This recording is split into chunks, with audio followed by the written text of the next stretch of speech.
Greetings. This is a video to make up for the missed class on Friday, November 2nd. So let me recall where we were. We were talking about step functions. You have the step function u of t, which steps up from 0 to 1 at 0. And if you shift it by c, this function u of t minus c gives you a step function at c. So it's 1 for to the right of c and 0 to the left. And if you have a function j of t that looks like this, the effect of this function u of t minus c times j of t minus c is to shift the function to the right and then cut it off to be 0 to the left of c. So you move this function to the right from like this, and from 0 to c you just make it 0. And this is a very useful kind of function in practice, so it's useful to think about it in terms of Laplace transforms.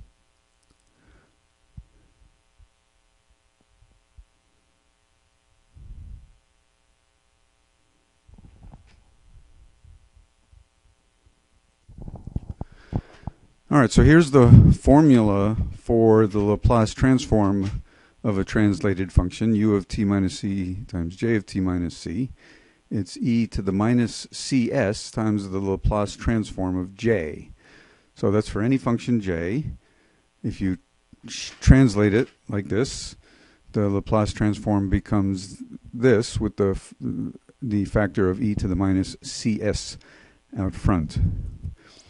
Now, we're going to want to apply this in the following situation. We're going to be asked to find the Laplace transform of u of t minus c times some function h of t. So it's not exactly in the form that this formula is. So what do? Well, you just say that, let's say, if we set j of t minus c to be h of t, then we can use the formula, and there's a little change of variables which just says that's the same thing as saying j of t is h of t plus c. So you just bring the c to the other side, and so you get the Laplace transform of this function. So that is to say e to the minus cs times the Laplace transform of h of t plus c. So that's the formula we're going to be using. This form, the second form, is the one we use most often. So let me illustrate that with an example. Suppose I asked you to find the Laplace transform of, let's say, u of t minus 3 times e to the 2t. Well, let's see. So here c is 3, and h of t is e to the 2t. So what I need to know is what's h of t plus c? Well, that's e to the 2 times t plus c. You substitute t plus c in, and that is to say h of t, h of t plus 3 is e to the 2 times t plus 3. That's just plugging in c is equal to 3, which is to say e to the 6 times e to the 2t. Okay, so you can now use the second formula. The Laplace transform of this fellow is e to the minus 3s times the Laplace transform of this function e to the 6 times e to the 2t.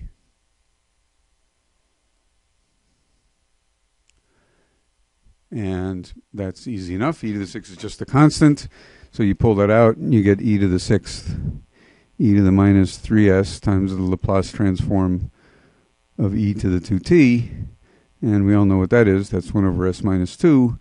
So this gives e to the 6 minus 2s times 1 over s minus 2. Okay. Now, one little thing I want to point out in order to maybe just help to remember how these formulas work. This first formula, the two formulas are the same except for these terms here. In blue there's a t minus c and a t in the first one, And in the second, there's a t and a t plus c. And the point is that the one on the left-hand side is the one on the right-hand side minus c in both cases. So that is to say, in the first one, t minus c is simply t minus c. And in the second one, it's t is equal to t plus c minus c. So what I'm saying is they really are two versions of the same formula, but it gives you a way to remember how that works. All right. So now here's a variant. What if the function doesn't just turn on and stay on, but it turns on and then turns off? How do you understand a step function like this? Well, you start with this step function that we know, which is u of t minus c. And then you just need to, when you get up to d, you need to subtract off the step function to bring it back down to 0. So you just subtract u of t minus d. Pretty simple. So that's the way you can make a function which turns on and off, and you can do this as many times as you want. And so that gives you a sort of toolkit of step functions. So let's illustrate how you would use this in an example to solve an equation. Suppose I gave you this equation. Y double prime plus 4y is equal to f of t with some initial condition. Y of 0 is 7 and y prime of 0 is 5. And let's say f of t is the following function. Let's say it's t squared at first, up to 2. And then at 2, it changes and becomes 2t, and just does that for a little while until 4. And then after 4, it becomes the constant function 4. So here's a picture. Here's 2 and here's 4. So it starts off being the function t squared.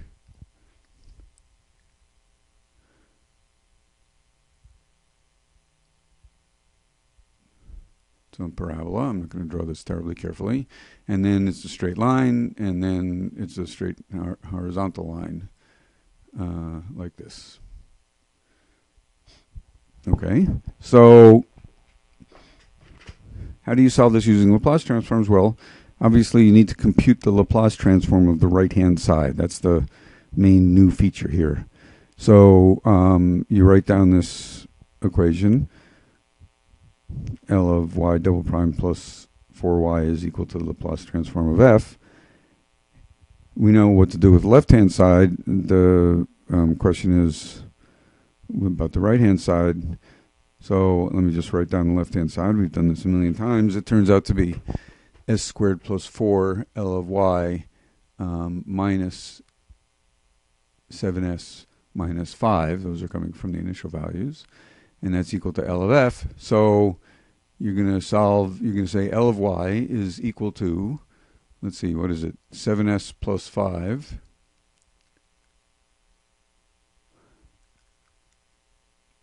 plus L of f all over s squared plus 4. And so we have everything here that we need, except that we don't know what L of f is. Okay, so how are we going to figure out L of f? Well, first we have to figure out f. So you write f as u of t minus u of t minus 2 times t squared. That's the function t squared cut off from 0 to 1. And then you do u of t minus 2 minus u of t minus 4 times 2t. That's the next section. And then at the end, you just have a u of t minus 4 times that final function 4. So that's the three terms in the function. And you want to rearrange these a bit. Now let's see, u of t is just 1 since we're to the right of 0. So you can write this as you have a t squared term from the 1.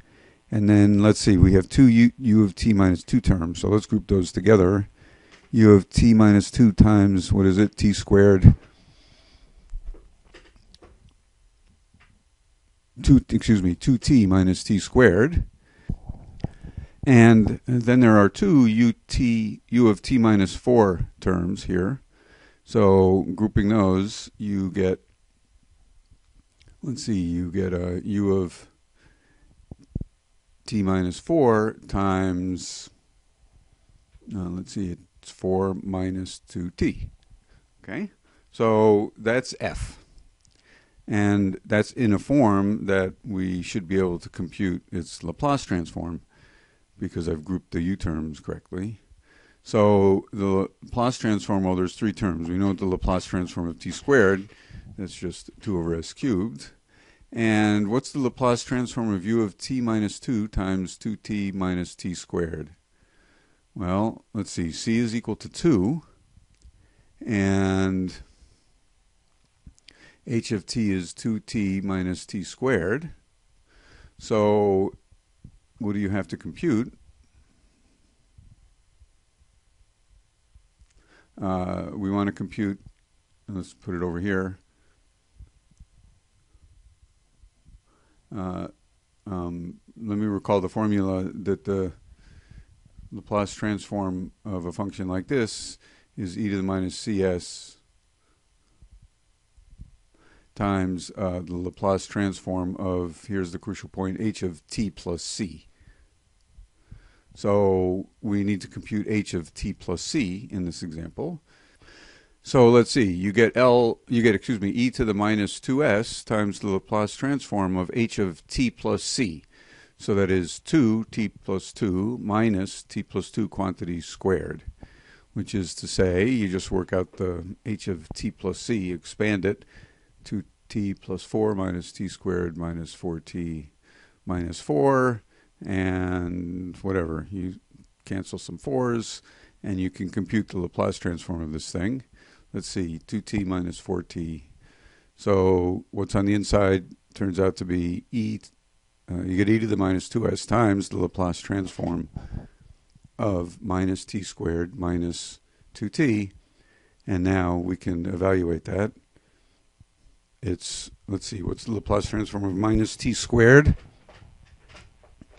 That's minus 2 over s cubed.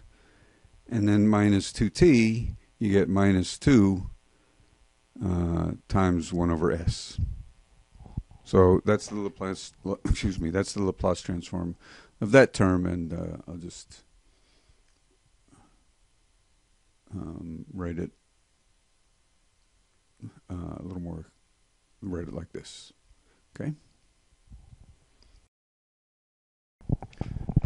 Okay, let's look at the next term. We need to compute the Laplace transform of u of t minus 4 times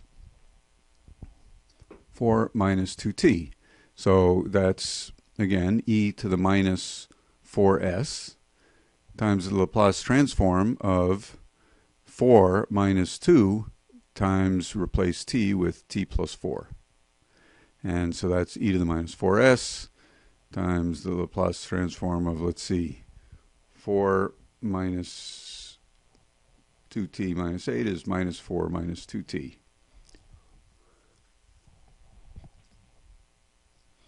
And so that's e to the minus 4s times, let's see, what is it, minus 4 over s minus 2 over s squared. All right, so putting that all together, we see that we need to solve L of y is equal to the following expression. You have the 7s plus 5 over s squared plus 4. And you have another term which looks like this. You have 2 over s cubed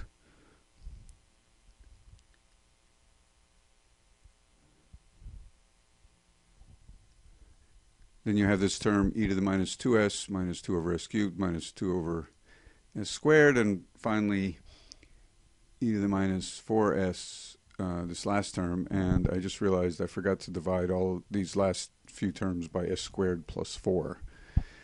But we're going to stop there. We're not going to try and compute the inverse Laplace transform of the right-hand side. If you wanted to finish the problem, that's what you'd have to do.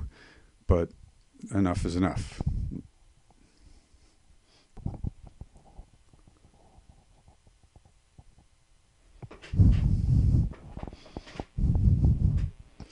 Okay, so now we're going to go on and shift gears entirely. That's all I have to say about Laplace transforms. And we're going to jump now into the next section, which is about first-order systems. So let me remind you, up to now, what we've been talking about is a differential equation involving a single function, y of t, or maybe x of v, or whatever, but it's a single function of a single variable. And in particular, if it's first order, it just means it has a single derivative. And the general first order equation that we're talking about is of this form: y prime is equal to f of yt for some function of y and t. So, for example, y prime could be just equal to something involving t, for example, just t, or y prime could be equal to y, or y prime could be some random function of of t and y, like this. So that's just to refresh your memory about what a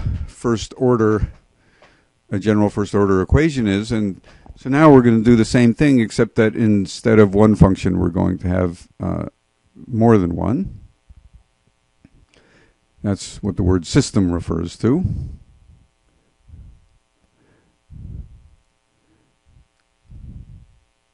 So let's just write down a simple example. Let's say you have two functions, x of t, y of t, and you have two equations. X prime is something and y prime is something. So let's see, what is x prime going to be equal to? Well, it's going to be a function of t and x, and now it's also allowed to be a function of y. And y prime is supposed to be some function. Well, I need to call them different things now, f1 and f2. So y prime is f2 of t, x, and y. So that's the general first order system of two functions. So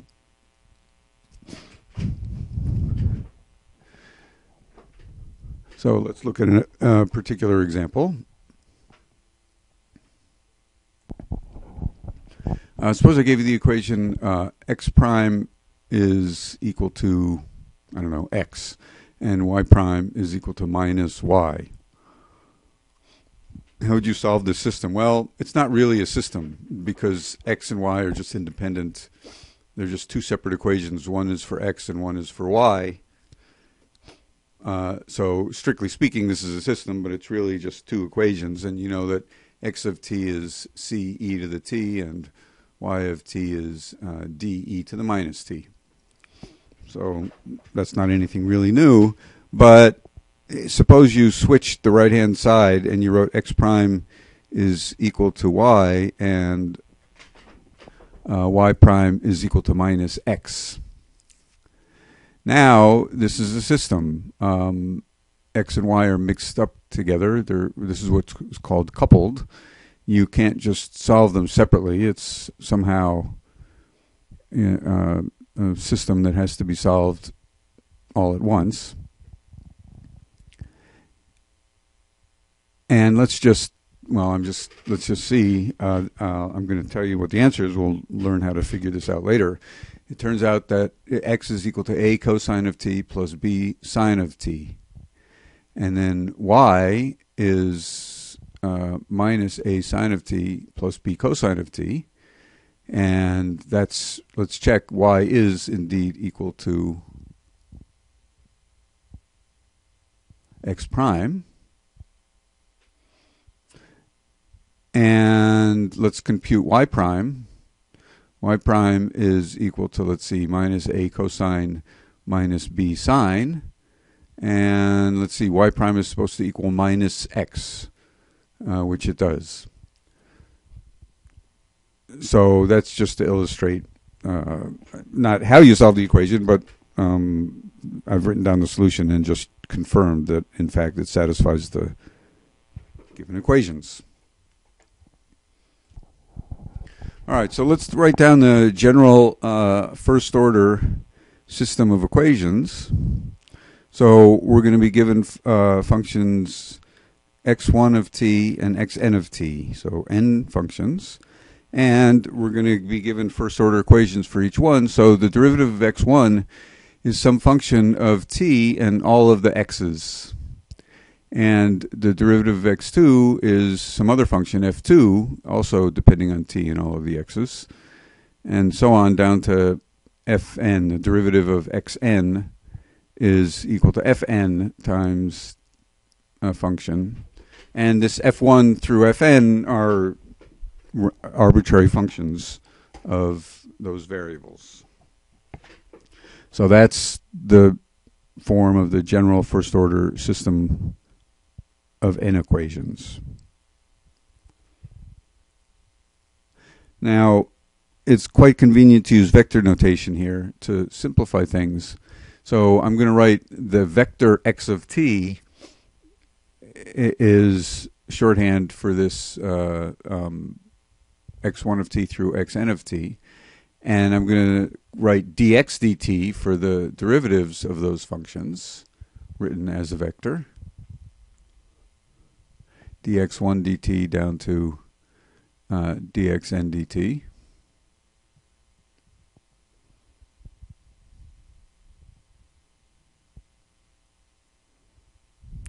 And I'm also going to write f with a vector notation as f is a function of t1 of t and the vector x, and it's this vector of functions f1 of t, x1 through xn, and so on.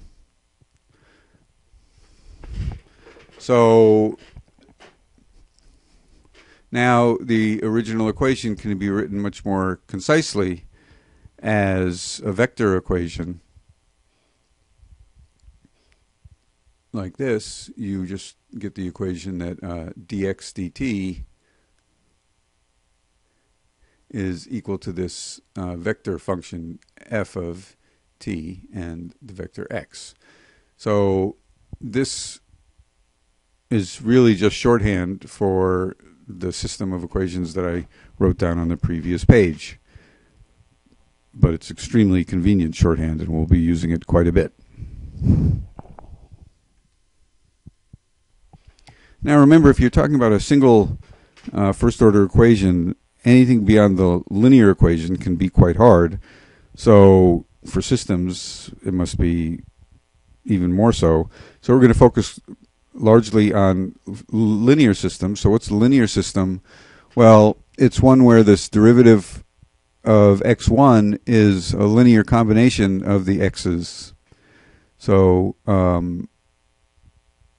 it's a function a11 of t times x1 and a1n of t times xn, and so on down to dxn. And so you need these n squared functions aij of t to fill in this diagram. And that's the analog of a single first order homogeneous equation. And the non-homogeneous part has to do with you're also allowed to have just a function of t at the end. So this is the general form of a first-order linear system. And the shorthand for it is dx dt is equal to this matrix A of t times the vector x plus the vector f1, the vector f of t. And we're here, A of t, well, x of t is, as I said before, x1 through xn, and A of t is now this matrix of functions of t, a1, 1 of t, up to a1, n of t, and so on. So you take the coefficients, these functions of t, and you put them in a matrix, and that's a matrix A, and it depends on t, so you call it A of t. And then f is just as before, it's just this vector of functions. And again, this is a nice shorthand for the first order system of linear equations. The data is this matrix A and this vector of functions f. So let's just recall, let's see, if n is equal to 1, then what I'm saying is dx dt is some function of t times x plus some function f of t. So that's the case n equals 1. And let's recall, what's a first order linear equation in just with the single function? The standard form is y prime of t plus a of t y is equal to f of t. And so we see that these two really are the same. They're slightly different, written slightly differently, but they're essentially the same thing. So the system, if you take a system of a linear system of first order equations, it's a generalization of a single first order linear equation. And this is the form to remember. And by analogy with what we did before, we say it's homogeneous if f of t is equal to 0. And what does 0 with an arrow over it mean? Well, it's just the function, it's a vector of functions, and all of the functions are identically 0. And what does it mean to say this equation is constant coefficient? Well, it means this matrix A of t just doesn't depend on t, so it's just a matrix of numbers, a11 down to a(n)(n). Okay, that's natural. That terminology should be pretty clear from what we've done earlier. And I'm just going to conclude now with what would an initial value problem be for such a differential equation? Well, let's say I had dx1, dx dt is a of t x plus f of t. That's my equation. What's an initial value problem? Well, you fix some initial time ti, and the natural thing is to say that x of ti is some fixed vector, x upper I. So that is to say that at this point ti, you get these, and x of ti is x1 of ti down to xn of ti, and the initial condition is giving you these values. It's saying I demand that you find them such that this one is equal to some x1 down to some xn. So this is the initial condition. X of ti is equal to xi. And what it amounts to is n equations. x1 of this initial time is supposed to be the given x1, and so on down to xn of ti is the given xn. So that's a direct generalization of what you do in the case of a single equation, initial value problem for a single equation. All right, that's a good place to stop. See you in class on Monday.